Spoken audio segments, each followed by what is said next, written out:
again, and welcome to Lee Summit Town Hall, our weekly podcast about what you can do to make a difference. I am Jason Norbury, and as always, I am joined by a man who is not merely a bot on Facebook. It's Nick Parker, the publisher of Link to Lee Summit. I really am. I'm real. He is real. He is not a bot farm in Russia as a whole. Link to Lee Summit, as always, remains your very best source for all the news you need about this very fine city. And our unofficial sponsor today is the man to my left, a drinker of blueberry acai Diet Coke. Great. No acai this time, right? Mr. Hashtag Lee Summit famous himself.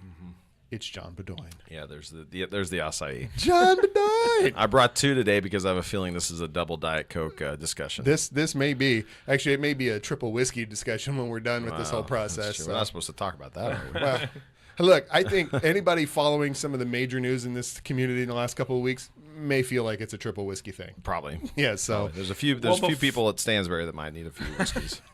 Well, before we dig into everything, guys, I gotta pay a couple bills. Sure. So I got to let everybody know. Guess what? Like it is, every single episode we are brought to you by the fine folks at Budget Blinds. Budget Blinds! Jason, we did a Pillows and Pinot event with Budget Blinds. You did the Pillows and Pinot event. You went. I did. I went. It was pretty awesome. Did you get a pillow? I did. Yeah? I did. We made a fancy new pillow for our couches. Very cool. Well, and as much time as you spend on your couch, that's probably going to be a worthwhile investment. I spend too much time on the couch, and that is why I looked as I did before we started playing with our other sponsors. But we're not talking about them now, and now we're talking about the next big event from Budget Blinds of Lee Summit, and this again shows what cool community partners they are. So during this coming month's 4th Friday Art Walk in downtown, they have a special event that is going to benefit KC Pet Project. And who doesn't love pets? So this will be at the Southeast Main Street in downtown location in downtown Lee Summit. It will feature artist Ashley Corbello, who specializes in, guess what? Pet portraits. Pet portraits. So you may have seen her work if you've gone to like the Summit Art Festival here in town, the Westport Art Festival, or other places in there. So she'll be there. I'm assuming painting pictures of pets, and that'll be cool. There'll be T-shirts from Mission Driven Goods and fancy drinks provided by Lee Summit's downtown Lee Summit's own The W. John, how do you feel about the W providing drinks? He wasn't going to go until just now when he said that. Well, we were just discussing this event earlier over at Budget Blinds, and we decided that between art and music and pets and craft cocktails, there's absolutely no reason not to come to this event. It does strike a lot of notes. In fact, we had a great meeting today. The June event is Art for a Cause. Right. This event we're doing at Budget Blinds, Art for the Pause. Oh, nice. How about that? Look right. at that. Yeah. I like that. Well, all donations, you can check out maybe what they need for KC Pet Project at their website, kcpetproject.org. All donations will go to them. So go see them. Go see them at this event. Go see them anytime you need stuff for your home, for your windows. Tell them Jason, Nick, and John too. Sure. We told you to go. All right, so there's the thing happening. Before we get to the big event, and we know what you people on Facebook want, and we're going to give it to you. But like good media producers, we're going to make you wait just a shade. We're going to talk about what's going on this weekend. Well, this weekend, it's Downtown Days. It is guys. Downtown Days. It's the big best festival of the summer. We're going to be there. Hey, look, there's really cool news, John. You already know about this. Jason, you already know about this. Madison Ward and the Mama Bear are going to be playing on Saturday night. I have it on good authority. Mrs. Link to Lee Summit, she's already planning to go total fangirl. I really actually might come just to see Mrs. Link to Lee Summit do total fangirl at the thing. Even if the music weren't being there on its own, that would be fun enough for me. So, public service announcement, too. Best time to come get beer will be Friday between 2 and 4 because all three of us. 2 and 5. 2 and 5. You underestimate our labors for this organization. Well, no, look, you guys do stuff for me. I do not underestimate your labor. As a whole, so we will be at the Main Street tent serving beer, the three of us. So if you would like to come and tell us what a fantastic job we did today on Facebook Live, you're welcome to do that on I have a Friday. feeling that's not what people are going to say to us. Well, hey, I'm trying to be sunny here. Okay, and all right. it'll be the downtown days. It's a good time to head by all, and there'll be beer, Absolutely. and that will make it all better. Hey, guys. So I'm a current board member. Both of you are past board members. You are longtime volunteers with Downtown and for this festival specifically. So give us a couple stories, maybe a couple things that you look forward to. Why you keep going back to help with this festival? Well, I've this is my 11th Downtown Days, which is crazy to think about. My first one was in 2009. I had just moved here a couple of months prior from Iowa to run the Journal, and got involved with Downtown Days, and we had a booth and those things. But I really started to see over the years, and of course, as my board time started around 2011 or 12, I forget what year, we really started to see the impact of the hundreds and hundreds and thousands of hours of volunteer time that go into what gets Downtown Days not just going during the weekend, but ready for Downtown Days. This thing starts months and months and months in advance. We have committee meetings that start in the fall, but even the week of, closing the streets and putting the barricades up, and it just takes that effort to pull this off. And it looks very fluid when it's happening, because you don't get to see how the sausage is made, but it's like Oktoberfest or Downtown Days or any other big festival we have in town. I just love to put in time on this thing, because I know that it's going for a great cause. And Downtown Lee Summit Main Street, we're celebrating our 30th anniversary this year, and having this event happen like it does every year, and having volunteers that come back every single year and want to help and put their time into that, I just find it to be time very well spent.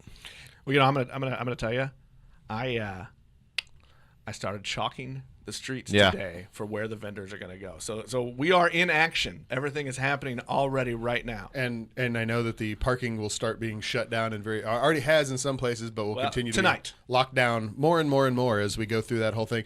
I over the last several years have been working sort of way behind the scenes, so my view of the festival is a little bit different. It's always very interesting as I sort of emerge from the banker hole to wander through to do stuff through the course of the evenings, to watch just the huge quantities of people. And there's always something interesting or different going on, but just to watch the streets just get fuller and fuller and fuller until they are just jam-packed, and it's actually hard to get through there. It's always such a treat. And yeah, we're here every year. We just love it. Right. All right, guys. Hey, here's the big question everybody wants to know. What is your favorite eats from Downtown Days? Wow. Well, last year, I used to love Pit Candy, but they haven't come for the last couple of years. Casey Pit Candy. Second year in a row, they're going to be gone. There was a vendor last year out of Iowa that had chocolate dip bacon. Remember that from last year? Yes, I do. They're from Iowa. I cannot remember their name. It just came up on my Facebook timeline. If they're back, I think they're back. That will be my favorite food if they're back. You will all be surprised to know there are Facebook pictures of John with bacon. John and bacon and chocolate dip bacon to boot. But I those are my favorites.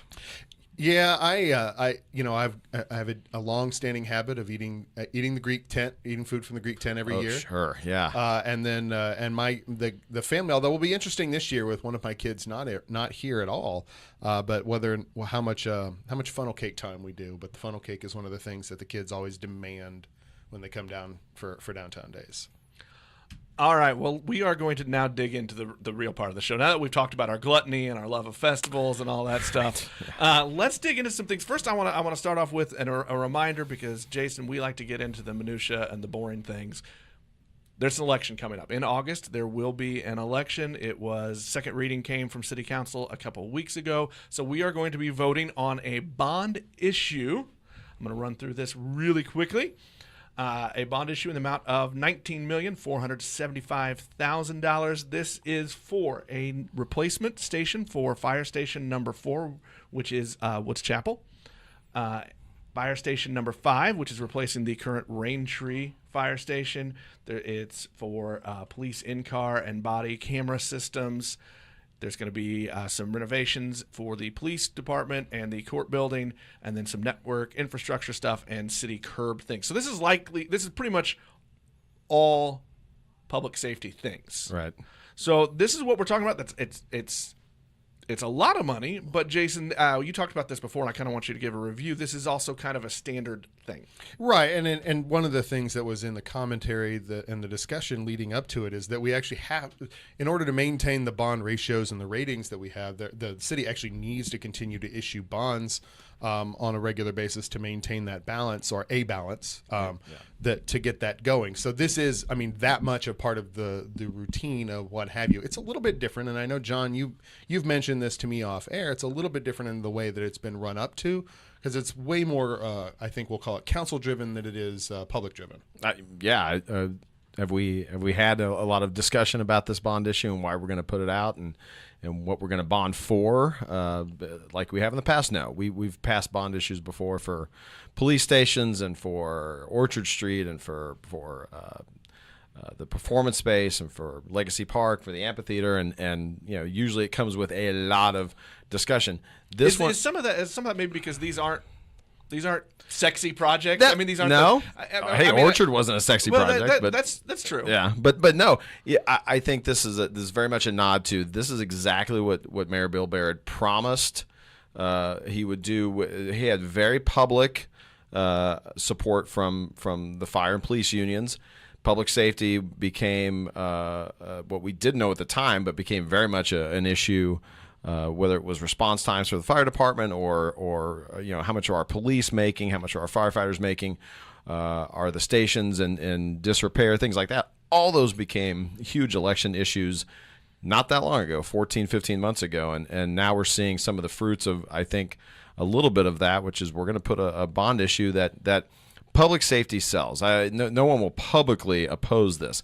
As much as we'd like to see, as much as I'd like to see something about the performance space, which now has gone 6 years and 2 months after passing our ballots or our voters in April of 2013. We don't have any nod to that. This is a purely public safety with a little bit of curbs sprinkled in. And I know that ballot was just, I think, sent in and certified last week. So we're going to vote on this in August. And my gosh, this will pass. Yeah, I can't imagine it'll pass in August. I think this one have to come with a slightly higher number, like 57%. I think that's what that number is for these off time elections anyway. Is something that it may have to do, and we'll look that up and get that out there. Yeah, but it's extraordinarily safe as a choice. I don't think there's any controversy here, and it'll but it does leave there hasn't been any real conversation in the public sphere about what's going on with the performance space and on all the accoutrement that we're going with that. So we'll see where it is. Well, and I have a question for both of you on that, the topic of public conversation over that. The last several elections, we've really seen a lot of action from local political action committees and from unions. Do you think we're going to see that kind of activity again with this election? Yes. With the bond issue? Yes. Well, I mean, I would be shocked if the firefighters union and the police union didn't come in, at least in support. Right.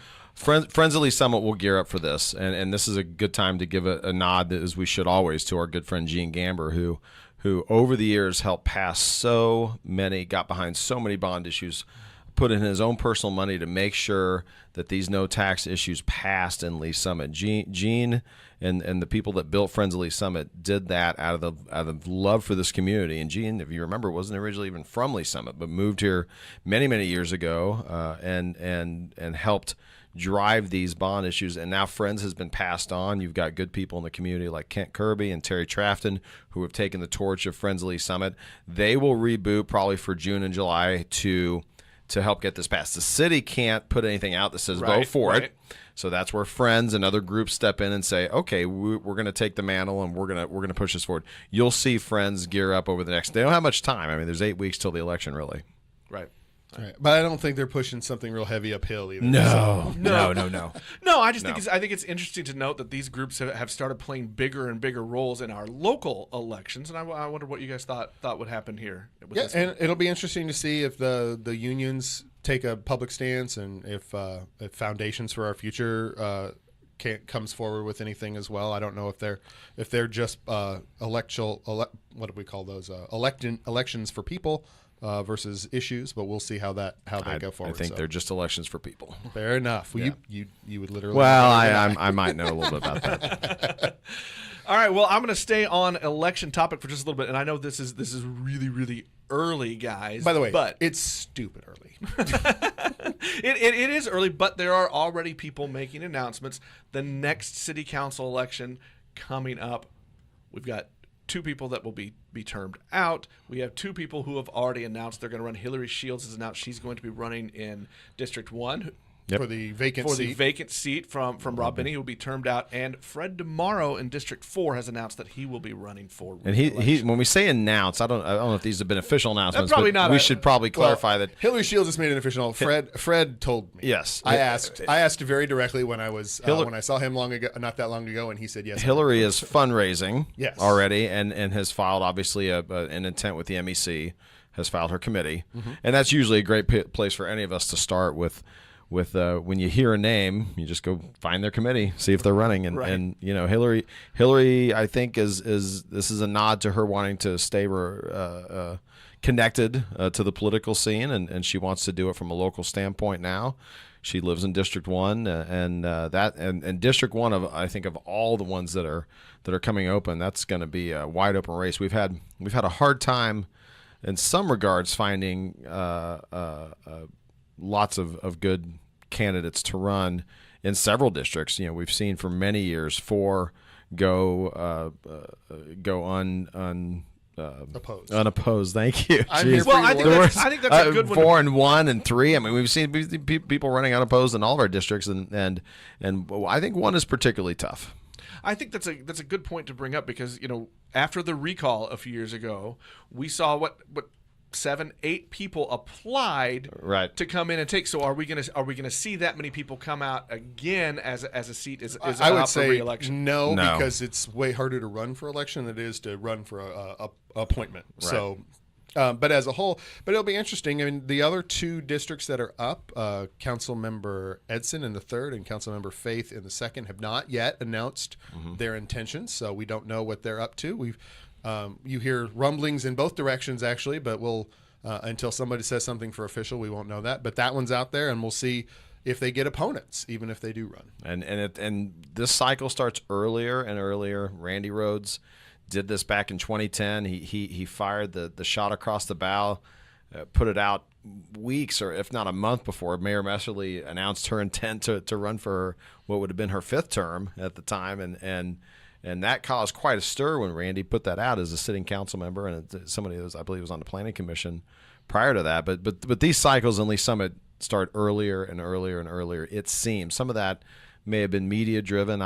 Some of that may just be social media driven.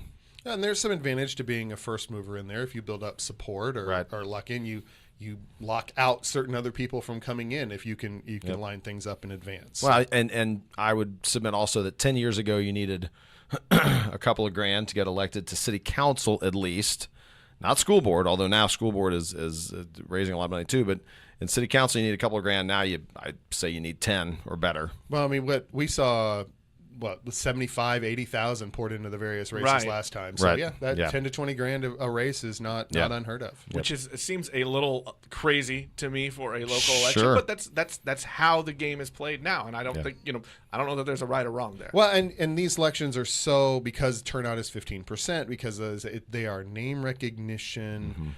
You got to have your name in front of them so they know who you are when they go to the thing. They're very low information elections. So, and the way to get that out there is you have to buy time. You got to really want to be on city count. I mean, it's not, as we still know, they're not full-time positions. They did just get a bump in pay, I think, this last cycle. Yes. But they're still, I mean, that you're raising 10 or 15 to make 10 or 15, so it's not about the money. All right, guys, should we get to the big topic now? Yep. All right. Which is what, TIFs? Right, we're going to talk CIDs? about TIFs. Jason is going to take the next 3 hours to give a good lecture on TIFs, what they mean, how they've been, the history of how they've been used in the state. We'll begin with chapter 100. Watch the viewer numbers go. Whoo. Watch all of our lives here just fall. Now I'm looking at the monitor. You know what we're going to make it to. Everybody knows what we're going to talk about next. Look, this is the topic, I think, at the forefront of all public conversations right now. We're going to dig into the equity plan, the Board of Education, and Dr. Dennis Carpenter, the superintendent of LSR7 Do you School think District. like city council right now is just so excited because we're not talking about them in any real depth and we're only talking about the school board? They're probably really happy. No, I think they miss us. Look, before we get in, guys, I want to say one thing. Look, all three of us do not come at this from the same perspective. We all have different perspectives. I think that's a good thing. I think that's good for the discussion. It's excellent for there to be opinions other than my very correct one. Well, look, I'm always happy that we have almighty. someone not agreeing with Jason Norbury. Look, this, like I said, this is the topic that's at the forefront of pretty much, John, like you and I talked about this off air before. Pretty much every public conversation we have, somebody's going to ask or start talking about. Hey, the I will school tell you district. this. Unfortunately, the number of people talking about it does not equal the number of people that voted. No. That is in true. the board election. I have been asked questions about that in Kansas City, Kansas. So this news is metro wide. News is nationwide. Yes, well, I don't talk to people in the other parts of that. So. All right. Well, look, I'm going to give a little background, guys. So the equity mission and the conversation really got going back in the spring of 2016. Dr. Carpenter was hired in January of 2017. Since then, dialogues heated up. The relationship between the board and Dr. Carpenter has, can I use the word deteriorated? Am I wrong there? I don't think deteriorated is a bad word for that. I would say there's a lot of words that go with that. Deterioration of a board superintendent relationship is something I would have definitely used to describe Dr. McGehee a few years ago. This relationship, I would say, is strained, is sometimes awkward, is sometimes misunderstood, and deteriorated. I think there's a whole lot of words we could put to that. We've done that, definitely deteriorated in the most recent past. Yes. Okay. Well, let's. I want to do a little bit more setup, and then we'll get into it. So, there was a unanimous board decision to approve the equity plan. After that, we had a board election where Judy Hedrick and Mike Allen were elected for the two open seats on the board, even though it was never said out loud. And Jason, you and I, we're going to talk about this later. You and I probably take some blame on this. Mike Allen and Judy Hedrick probably largely elected because of perception that they were opposed to Dr. Carpenter and the movements that he was making. Then, according to the plan that was set up, a committee was set up to put out an RFP to conduct interviews and vet and make a recommendation for a consultant to hire to the board. That was then voted against that recommendation 4-3. And I would refer you to the 2 weeks ago podcast if you want to hear my analysis of that. Listen to that, but I think it's good. Look, immediately after that, and after our show where we talked in depth about it, there was an emergency work session by the board where there was a lot of here's why we voted the way we did, and well, then it just, John, I don't need you to read your column that you wrote, but it went downhill fast from there, Yes. And then. Last night, Monday night, there was a closed session of the board. We don't know. We think we know, but we don't know what has happened. There has been no announcement Last night. from last night's meeting yet about what that was. We're still waiting on that announcement. I'm still checking my email every 2 Right. seconds, and you've made your phone calls, and I've made my inquiries. So we should tell people, out in the public that we don't know. We don't know. This was likely a decision talking about whether to move forward with Dr. Carpenter or to execute a clause in his contract which allows them to part ways and buy him out, which is the remainder of his salary. Now that's approximately 2 years, and that's approximately $470,000. He's making a little shy of what I mean. The last contract extension that Dr. McGehee received in March of 2016. Right before he separated, so we're giving contract extensions and then having to pay them out after, which we get into that topic here in a minute. Well, but David McGehee was making $275 plus benefits, so right. I think that buyout was. Well, before we dig into that, and again, this is speculation at this point. There has been no official word, Right. and because it was a closed session, Right. obviously the media was not there. So here's what I'm going to say: if the school board does decide to part ways with Dr. Carpenter, what does that mean? What's going to happen? So does this?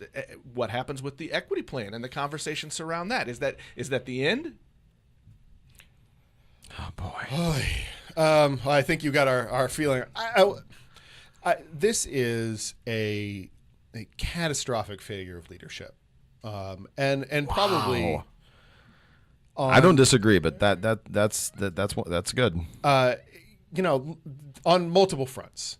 Dr. Carpenter certainly bears his share of it, but I will point at the board on this one primarily because, once again, as John alluded to, this is the second time in 3 years that, literally, like almost to the day, right, that we're talking about terminating a contract of a superintendent at a $500,000 price tag. So we're now talking about spending $1 million of public money, and no one seems to think that the school board has too much money or the school district has too much money to roll around.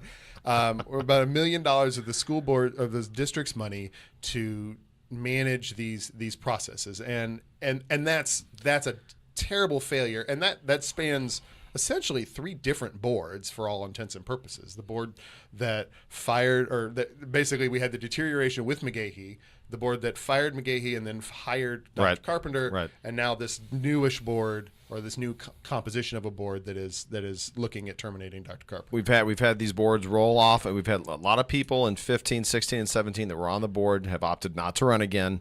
Many names that we won't get into here, but yes, there have been lots of votes in the last 3 years that have put us really square in the center of are we doing the right thing from a taxpayer standpoint, from a kiddo standpoint, from a district standpoint, in continuing to renew these contracts and then have to pay them out when we're unsure what we're doing, and that goes to leadership. That goes to who we're electing in the board. That there's a bigger conversation here, which I know we'll have, what are we doing when it comes to renewing these contracts and having real hard discussions with attorneys in our district, with people like Joe Hatley, people that are supposed to be protecting the district.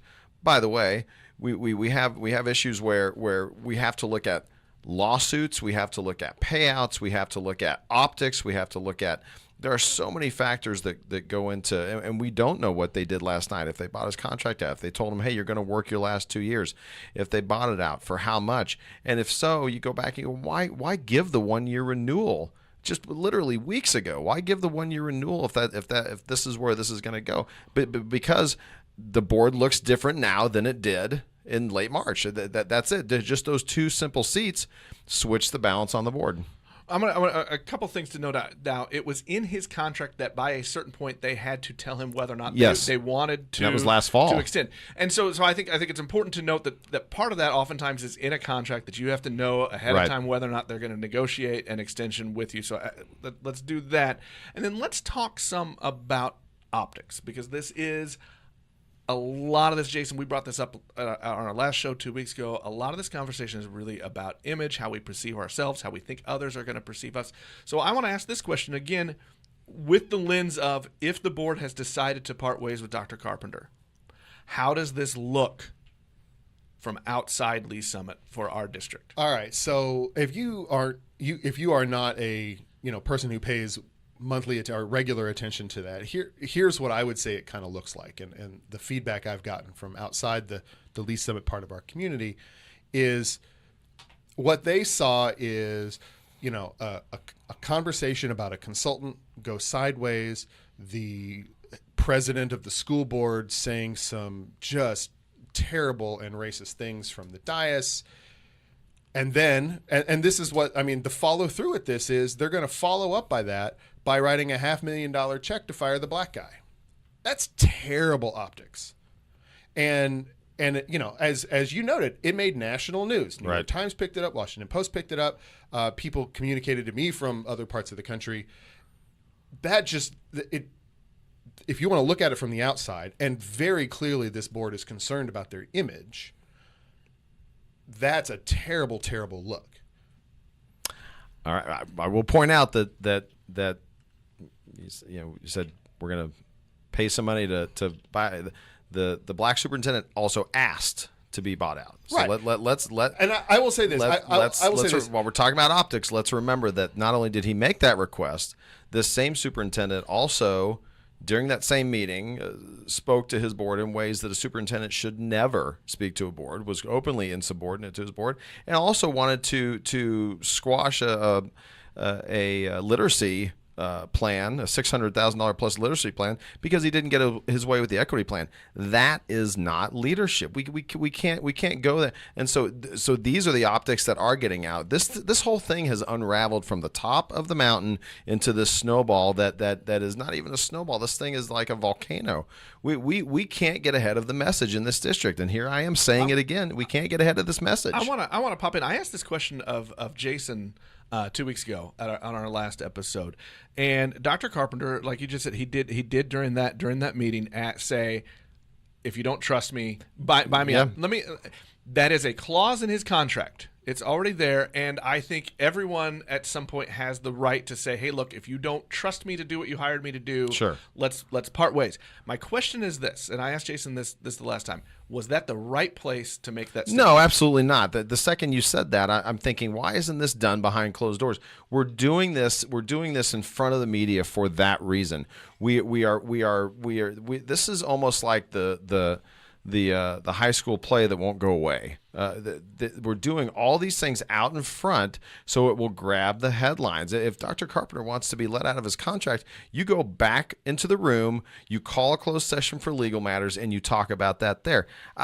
These things that play out in public are only playing out for one reason, and it's driving a media narrative that has just been toxic for this community. Now, I know Jason will say we've kind of earned some of that media, and I don't disagree. We've earned some of that media.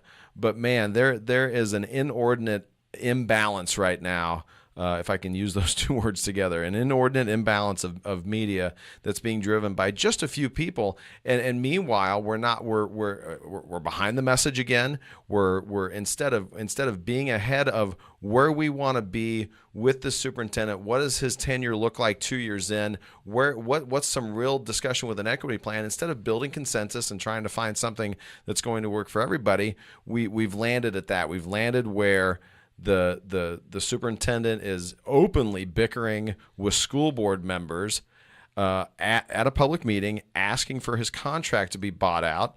What does this remind us of? This reminds us of 3 years ago when Bill Baird and David McGehee were sparring on social media, and Terry Harmon was calling press conferences that ended up backfiring on her. What have we learned? What are we doing here? I will come back to this. One of the major complaints we had with McGehee was that so much of the work was done in closed session, behind closed doors. There wasn't enough transparency in the process. That was a major complaint. And here, perhaps we are overly transparent, or at least unpleasantly transparent. Right. I like that term. Can we use that more often? Unpleasantly transparent. And I mean, but so I would say that. Now I will, and I touched on this last week or 2 weeks ago when we had this discussion.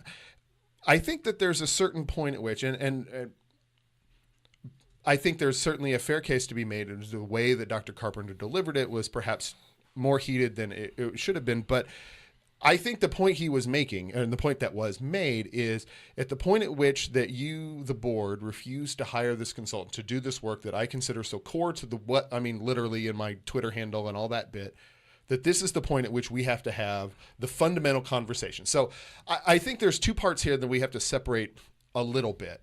One is the conversation about whether it is the right time for Dr. Carpenter to go.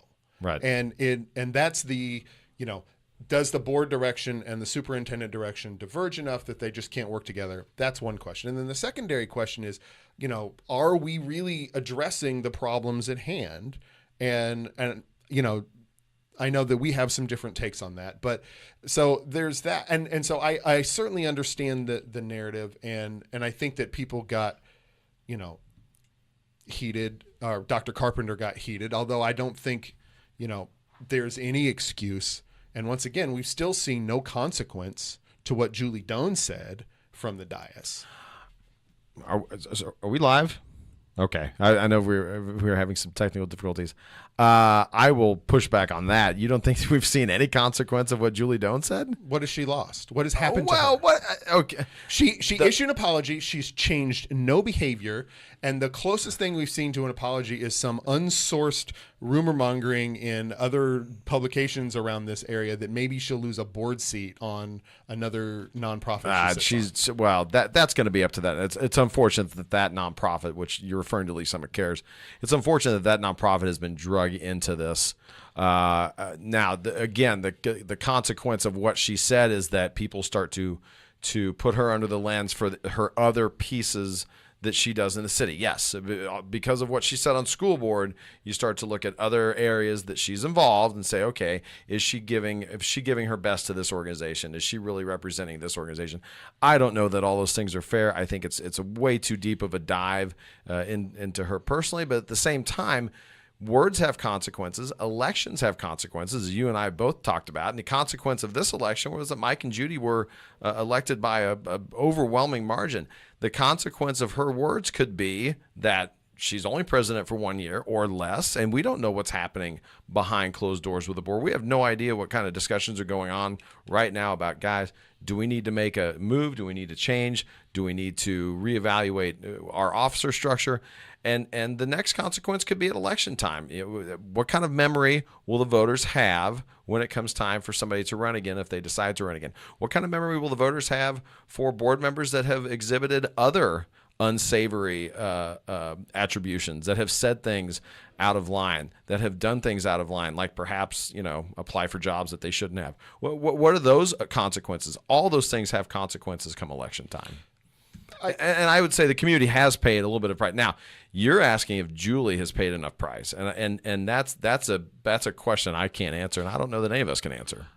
I'm gonna pop in because we have somebody watching on live that wants to respond a little bit, and she says the whole idea of that particular nonprofit is character. She can't represent that organization if she shows a lack of character in any of her actions. That's up to the board. That's up to that board. That's 100% up to Lee's Summit Cares, and I don't personally have. There's no hit list or design that I have of what the consequence is, other than I have called that she should resign. Full stop. And I still stand by that, because even though she came forward with the second actual functional apology, there has been no apparent change in any behaviors or any activities on her part that would show any kind of lesson actually learned from this whole process. And until I see that, my call for her to resign will stand. What would you say? What would you like her response to be, though? And maybe you guys have. I'm a backseat party sometimes to this, because this is your show, and I appreciate you guys letting me on occasionally for these lives. Have you guys asked her to come on and ask these direct questions? I have not done that yet. I was kind of waiting for some of this to play off, but I think that's something we do need to do. But yeah, I think you've got to ask those questions, and I think it's a good question to ask, not just of Jason, but I think to all of us, of what kind of concession do we want to see? What type of what public show changes can we see that would let us think, okay, you can stay in that role? Okay, and so I will say this at this point, and it's difficult to say because we don't know what the follow through is at this point. And so, but the immediate concession that could be made, for instance, is to say she said these things that were racist and insensitive, and clearly demonstrated, because she said them just off the cuff, that she has some of those biases that were being talked about or avoided being talked about at the dais, and that maybe that shows that the work needs to be done. And then she could take an action. She could call for another vote. She could say any number of different things to that with there. So what I would look for coming forward, and to be fair, there hasn't been a board meeting since that time. No. But I would want to see what actions Julie done specifically. Well, there was a board meeting. Well, it was a work session. A work session that didn't get any better. It wasn't, and there was a closed session, which we don't know anybody out. But there was. I think the closed session turned out to be nothing. Remember, Jackie Clark didn't attend, and all we did was talk at that closed session. Nothing came out of it. You mean the work session? No, the closed session. Oh, on the flip side. On the flip side, yeah, that closed session was attended by only 6, and nothing happened that night. Which I didn't have any anticipation anything would happen, but I don't know. There's a real balance here between and I don't know where we are as a community on this. When we talked about being a community of character, where Lee's Summit Cares is involved, And we all know that to be an organization that really does, I think, in a lot of ways, look at the best interests in our community, especially as it relates to our youth, of which all three of us have a high stake in that as dads.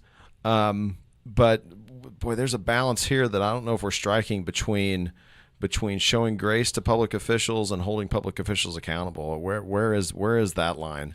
And if what Julie did warrants absolutely no grace from you, Jason, I get that.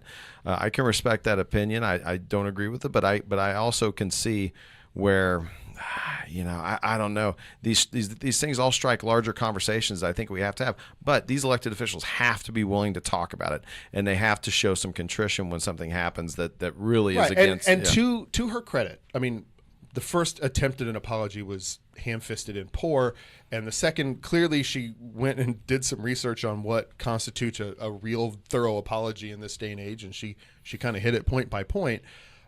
But at the end of it, there still wasn't a call for any kind of a change that other than vague, I will do better, that's out there. And at this point, my stance is strong, and my stance is less angry now than it was before she issued that second apology. And I think that's the thing. And one of the things I think that has been out there, you want to talk about narratives and being driven, is so much of this has been driven by the board's reaction and certain segments of our community's reaction to the articles in the Star. And we talk KCR. And we talk about wanting to do that. Well, nobody wants to be the reaction to that first article in September where the headline was, "Is Lee Summit School Board or School District racist?" Right? That was right there in the headline. Right. Was extraordinarily, and we've heard this multiple times on our interviews and what have you, that people felt very strongly in response to that. Well, right now, the image that we have put forth by having such a vehement reaction against all of this other stuff is that the public perception now matches that headline. Public perception is, in many ways, that we have a racism problem in our school district. I don't know where to go with that. You say there's a public perception that there's a race problem in the the I would like to dive in with. I'd like to word that differently. Actually, yes. Because I think it's different. I think the problem is that we fear that the image is going to say that we're racists, not that there is a race problem in the district. And I think that, to me, that's the real crux of the issue. Is that there can be inherent biases in a system. There can be a system that is better for a certain group. But that doesn't mean that the people who run the system are racist. It doesn't mean the people in the system are racist. And I think we've had a hard time as a community separating that. And I get why nobody wants to be called a racist. But I feel like that fear of a perception, that fear that somebody outside of our town might think we're racist, might think that our school district is full of racists, prevents us from actually getting to talks about the system. But I would argue a step further. It has led the school board to behave, people on the school board and this process to behave in a way that now reinforces the image that people were worried about having. Well, and I want to drill down on something Jason said, and I'm going to take a page out of David McGehee, which I'm sure he took a page out of somebody else when he said this, but hard on. I'm not saying he stole it, but he always said, steal all the ideas you can. Tough on issues. But soft on people. So I'm not being tough on Jason when I say this, but I'd like to know what it means to say that the Lee Summit School District has an inherent or a burgeoning race problem. And maybe I didn't hear you correctly, but I want to make sure that I get what that means. And boy, how do we tackle that? Is something we can't do here in an hour for sure. So I'll go bigger. Okay. America. Okay, sure. Has a problem with race. Absolutely. And you won't get any pushback on that. So and I don't think that Lee Summit School District is unique in any way in terms of I mean, I think you could go to almost every district in America and look at the performance of your traditionally disadvantaged groups, the race, by socioeconomic status, Sure. by gender, by whatever. Pick your thing, right? Immigration status, all the things. Right. And see that these are inherent pieces in our system that is just structured to be built since the get-go of America as a thing. That doesn't make Lee Summit special in that regard. It makes us normal.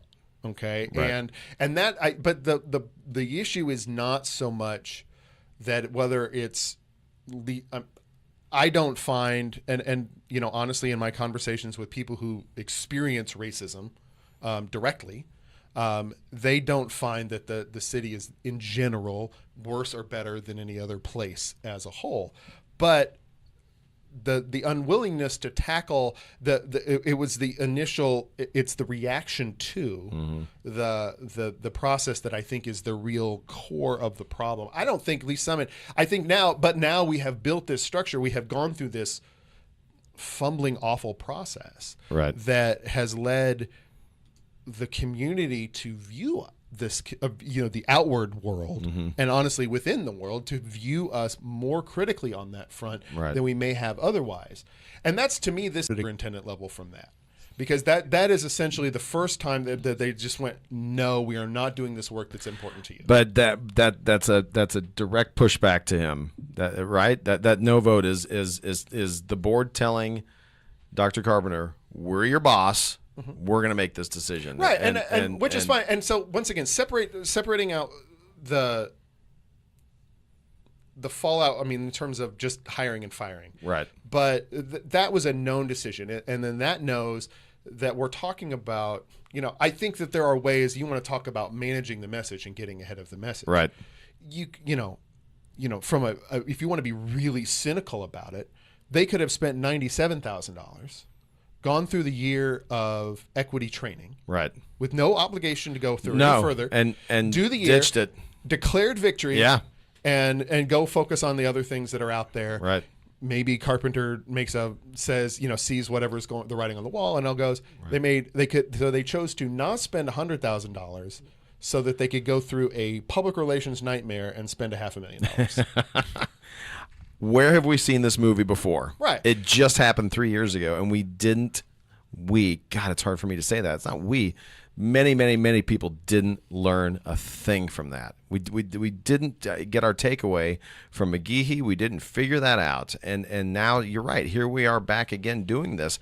But I still submit that there's a complete misunderstanding, or at least a willingness to not completely understand what the board superintendent relationship is and how that works in our district and how it should work in every district. Okay, I want to put a pin there because I want to come back to that topic in just a little bit. But first, I want to remind people that we are speculating at this point. Right. There's been no announcement that they have parted ways, and this conversation began with if they did, what does it mean? Now I want to flip it. The level of kumbaya singing that would be necessary for this relationship to repair is amazing. You guys have forced me to open my second Diet Coke. This is my question. If the board has decided to stick with Dr. Carpenter through this year and his extension year, have they shown us, has either side shown us a capacity to work with the other and keep going on this plan? I mean, can this relationship, can this plan, this mission work with this superintendent and this school board? They're going to have to spend $100,000 just to consult themselves to get along. To answer your question, I would submit that honestly, Nick, they don't have to. I mean, we saw for years, and again, we joked about this before we went on the air, that I'm sure that the 8 or 9 at City Council are probably just doing the happy cheer right now that they're not the central focus of a lot of this stuff anymore. But they and the voters remedied their situation a couple of years ago. We recalled a city councilman, and other city council members were termed out, and different people were elected, and in some ways, and give some credit to Mayor Baird if you believe that really that's trickled down to his factor as mayor of bringing some of that calm. But in this relationship, we can go on with 4-4 and then tie votes at city council, and now that the mayor's voting, we can go on with 5-4 votes. We can go on with 4-3 votes for eternity. I mean, I don't know that they have to be 90% of the votes don't go 4-3. You know, there's this notion that these four that, you know, by the way, 2 of them just got elected, so they've only been around for a handful of votes. This notion that they're putting a stop to all these things and they're killing his agenda and all that kind of stuff, it's ludicrous. I mean, that's all hyperbole. Most of these things get voted on, and we went through this with council years ago, reminding people that most of the stuff gets voted on 7-0. Well, let me ask you this question then, because there are only 2 seats that are different from the board that unanimously voted to approve the equity plan. Only 2 seats have changed. So you can say it's a new board, but only 2 seats have changed. Well, I'd say it's a different board. I'd say it's a new board. So what changes then? What is the dynamic then that leads to not just that it's a 4-3 vote against the thing they were going to do according to the plan, but that it got so heated, so contentious? Obviously, there were other things going on, but I mean, it's not that different of a board. No, but here's the dynamic that has changed. You've brought two board members with very different styles of how they interact on the dais. Judy Hedrick obviously comes from a very numbers based. Well, she used to almost sit on the dais from an assistant administrator. So. Right? Yeah, she comes from a very different place than Mike does, but Mike's got young kids in the district, so they both come from very different places. So yes, those 2 have changed the dynamic at the dais. But to answer your question, I can't tell you that because I don't know what kind of conversations happen in closed doors. I don't know how much pull Mike and Judy have with Julie and Kim. Perhaps when we see this a lot, though, when new members come on, whether it's city council or district, that tunes change and tones change and things like that. We see curveballs thrown, and we see people put in as mayor pro tem that we didn't see coming. We see lots of weird things happen right after elections, but then we settle. Right now, though, we haven't had a chance to settle in this district for 3 years. We've been in constant emotion, and I won't say turmoil. I mean, we haven't been a district in turmoil for 3 years, but certainly we've been a district in a little bit of disarray, and disarray from a communication standpoint, and disarray from a board standpoint, and it continues today. I don't know if I answered your question or not, but probably not. I'm gonna go back to my original question, and I want to ask this based on what you said. You know, I asked, can they find a way to get along? And you said they don't have to, and that they can. They should, but they don't have to. Through. Okay, so does that put the onus on us, members of the media, on us, that is the meanest voters? Thing you've ever said to me, by the way. Look, I can call you an attorney. I'm just a columnist. I'm not a member of the media. I think we all need to admit, and I'm not a traditional journalist anymore either, but I think we can all state that we have a position of some influence, and we do things professionally that allow us different access than everyone else. So does it put an onus on us as pseudo members of the media? Does that make you feel better? Yeah. On us as a voting group, as residents, to hold a body like the Board of Education accountable to say you need to find a way to work with the person you hired to make something happen? Is that on us? I will say in part, but I would also I don't even necessarily have a problem with, you know, we had a 2-member change in the board, and if that changes the full-throated support for the work of the superintendent from 5-2 one direction to 4-3 the other direction, that's what happens, right? This is a publicly elected body. I don't think there's not like it was like Mike and Judy slid in barely on the votes. They won an overwhelming share of the votes in the election. So I think in the overall scheme, so there's no problem with if they come in and say, you know, hey, look, this isn't working. We don't want to go this direction. We want to change this new direction, new board, new direction. That can happen. They can do that. Now, whether we agree or disagree with what they're doing is a side question, but that is that is well within the board. And when the board and executive relationship sours or breaks apart, that's when they should do that. So that's where we end up sort of separating, they may be doing the right thing in terms of going a different direction because the superintendent. And I think it's important to note that part. That's kind of what we're talking about, regardless of the decision of what we think of the why they got there or what the basis of what they're getting there. Well, the most difficult piece of this is we have also seen board members and city councilmen, but now we're talking about the school board right now, turn on a dime and start to vote in other directions and start to see things in different ways. These two that are on are brand new to this. Just like at one point Julie was brand new to it. Not anymore, but she was brand new to it, and Kim was brand new to it. But they're all. We have a board that's deeply rooted in education. Deeply. I mean, Mike has legislated in Jeff City for this school district, and Judy was paid by this district for decades. And we have board members that have spouses on the payroll. And we have former teachers and former administrators. Dennis Smith on the payroll. You couldn't have any more closer relationship to the school and the board.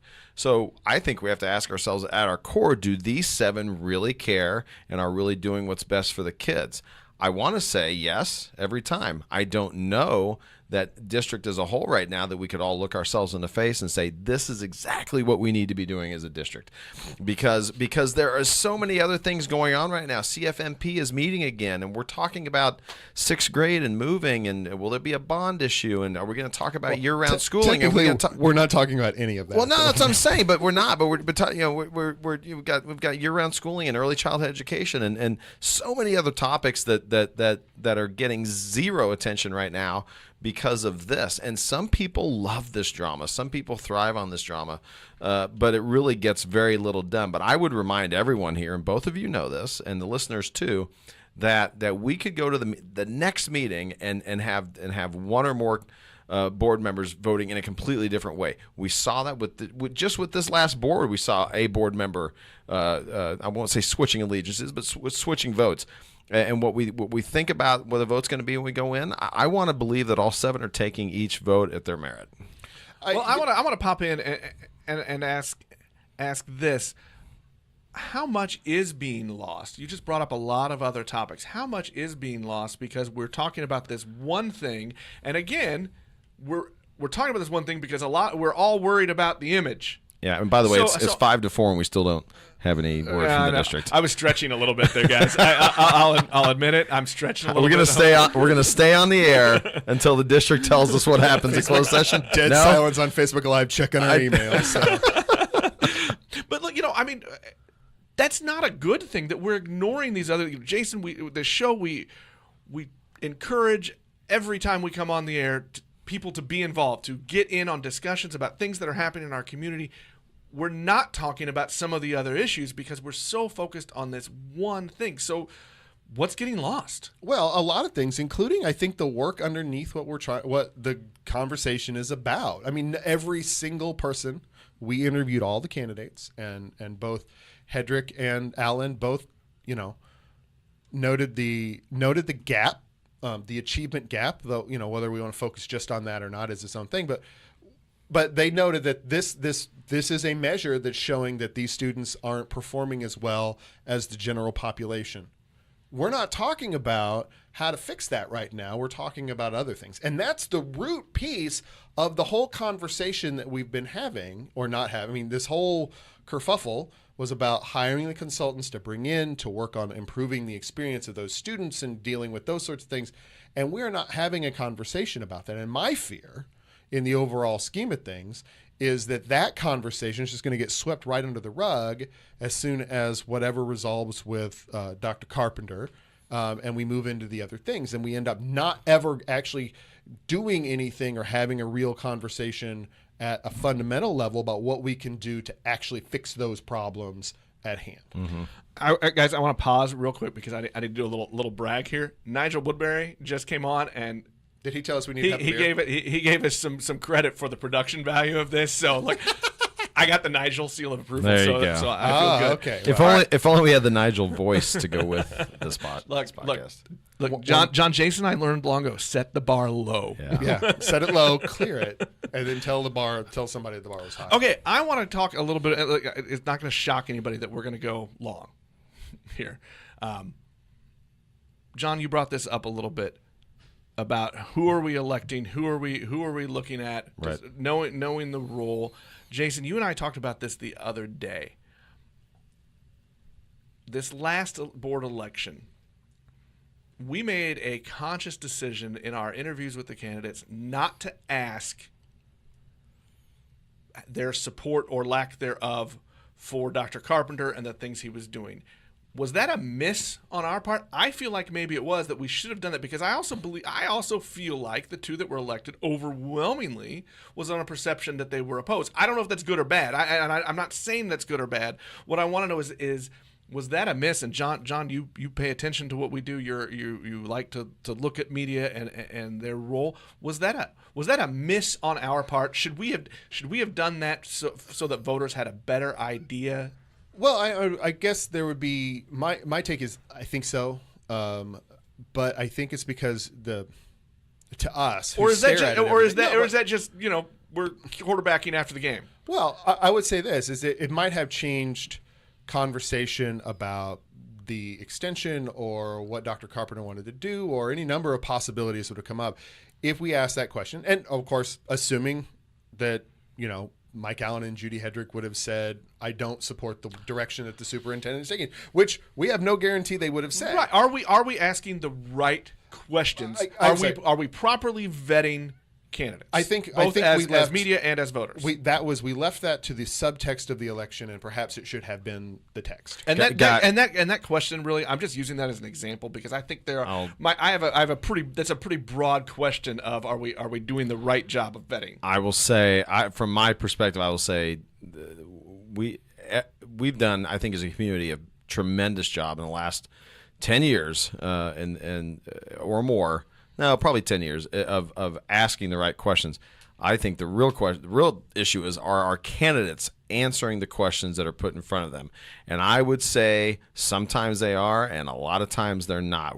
They go in front of John Knox Village, and they go to League of Women Voters forums, and you guys interview candidates, and the newspapers interview candidates, and the chamber interviews candidates, and we have public forums, and political action groups interview candidates, and they videotape these things. We put all these questions.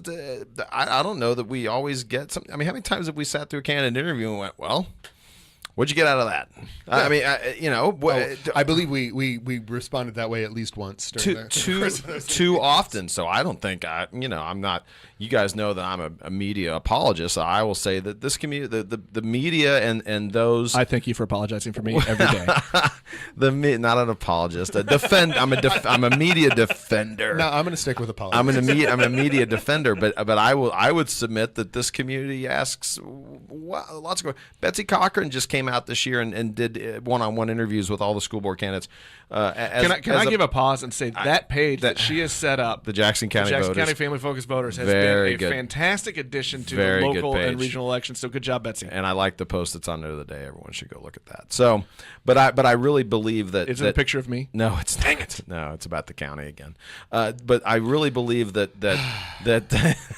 hey, when are we going to talk about the county on this show? Hey, look, we keep our discussion of women's undergarments off air. I would submit that this community has by and large done an excellent job of asking questions.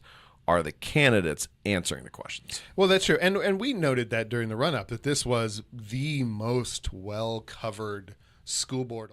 You're going to have to explain What does Dr. Carpenter need to do? How can he do his part? 'Cause we talked a lot about what can the board do moving forward. What do we need to expect from Dr. Carpenter?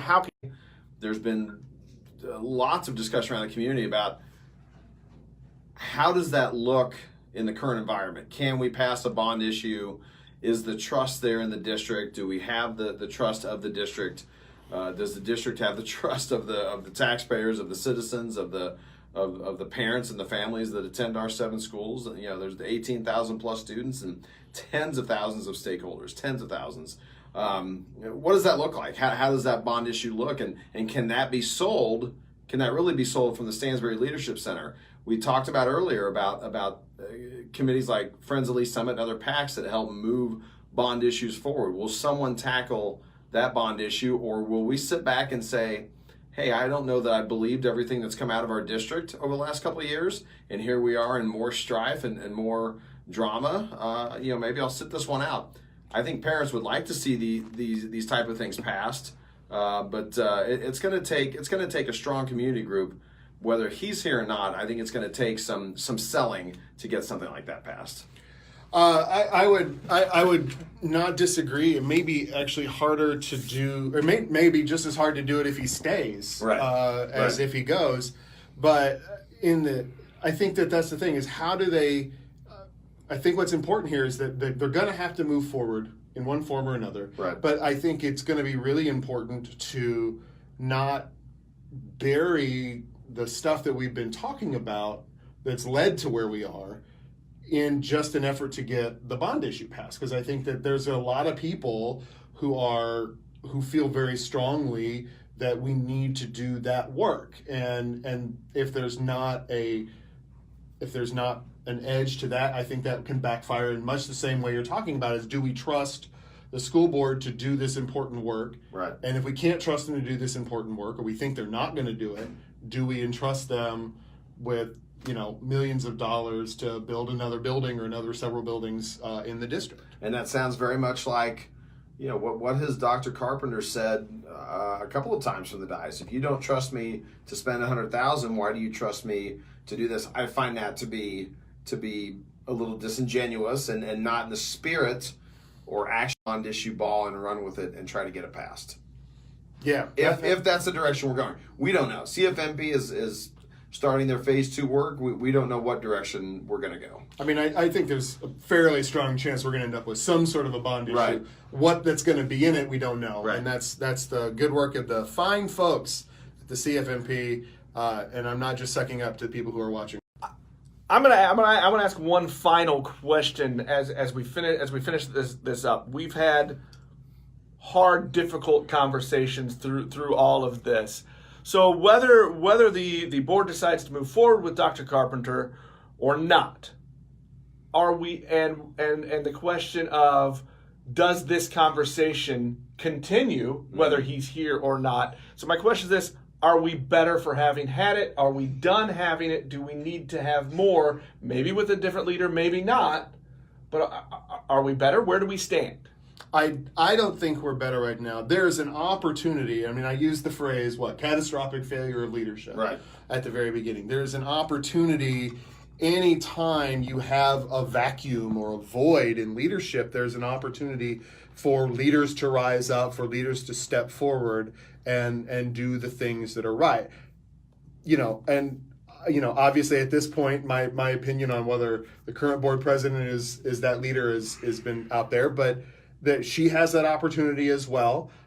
Any of the board members that are there, the superintendent, the interim superintendent, or the next superintendent has an opportunity to be one of those leaders to step forward and do that. And we have none or not enough right now. And there needs to be that leadership put forth. And I'll take this. I'll take that's a little too close, I think. But I'll take the stand that anytime we're having a discussion, that's a good thing. I would submit that even if we don't like the direction of the conversation, that we have to keep talking about this. It is imperative, especially where race intercedes with schools, and where schools cross with students, and where students cross with education. We have to continue to have these conversations, whether we like it or not. Race is here now as a larger topic than and I don't want this to be hyperbolic, but maybe than it ever has been. I don't remember in my time, whether it's been living here or going all the way back to 1996 when I started in the newspaper business, or even all the way back to when I was in high school and grade school in Independence. I don't remember this conversation having this much steam in this community. Are we a better community for that conversation? Are we having that conversation in the most respectful way, with the most impact to the most families and kids? I don't know, but at least I'm glad that we're at least having the conversation. I'm gonna say I'm gonna agree with you. I think it's important that we've had it. I hope that it continues. I'm fond of saying that the more we force ourselves to have the uncomfortable conversations, the better we can be. I think, guys, I'm going to wrap that up for today. I want to thank everybody. I know we went long. We had some difficulties. We came back. This is going to be over an hour. The show will post tomorrow. So if you didn't get a chance to hear all of it, check out our podcast. You can subscribe to Lee Summit Town Hall on Apple Podcasts, Google Podcasts, Spotify, or pretty much any of your favorite ones. Also, there's going to be a bonus tag tomorrow. I'm going to add in, we have an interview with Julie Cook, the events director for Downtown Lee Summit. She's going to be telling us all we need to know about Downtown Days. By the way, it's 420 and no word from the district. So if it's 420, I know what I'm doing next. I would submit that we will get this information on what happened in closed session after 5 o'clock today, and that's probably by design. Well, thank you, everybody, for joining. We will be back with you next time on Lee Summit Town Hall. Today's episode of Lee Summit Town Hall is brought to you by Shred KC. Jason, I'm not going to talk about me this time. It's going to be a little weird. That's got to be painful. Yeah, I'm not going to talk about me this time. Here's what I am going to talk about. Coming up, starting June 17th, they've got another big challenge coming up. It's the 60-day team challenge. So you sign up. They stack the teams. You don't have to worry about forming your own team. They're going to do it anyway. There'll be a max of 2 males per team. And the team will work together to motivate each other, to encourage each other, to inspire each other, to reach all of those fitness goals. I think this is really cool. I really like, Jason, what they do, all these different ways to keep people motivated and to change lifestyles. That's the point. I know they like, it's like this inherent niceness with one another, which is a nice bit to have, given what we've been talking about recently. Well, you get unlimited classes for those 60 days. So there's like 25 different options a week. You get workshops, 2, not 1, but 2 3D body scans, which to me sounds like some sort of horrible piece of objective self-reality that I don't want. But I understand what it's the scariest part of everything. Yes, you get a trainer or a coach for your team. You get all kinds of tools to work together, even though these people you weren't necessarily there. There's challenges. If you reach your goal, you get part of your feedback. And are you ready? The big prize? The big prize. What is it, Jason? What is it? The top team gets to go to Vegas, baby. Vegas, baby. So, hey, look, this is a lot of fun. You get unlimited classes. The meal plans change every week. Your menu changes every week. So this is cool. If you're ready, if you want another way to stay motivated and to get to your I know it's hard. dreams. It's hard to fitness on your own. You really do. It's better if you have like a buddy or somebody to help you with the squat up, baby. Yep. So go to Shred. Hit 60dayteamshred.com. That's the one. Tell them Jason and Nick sing it.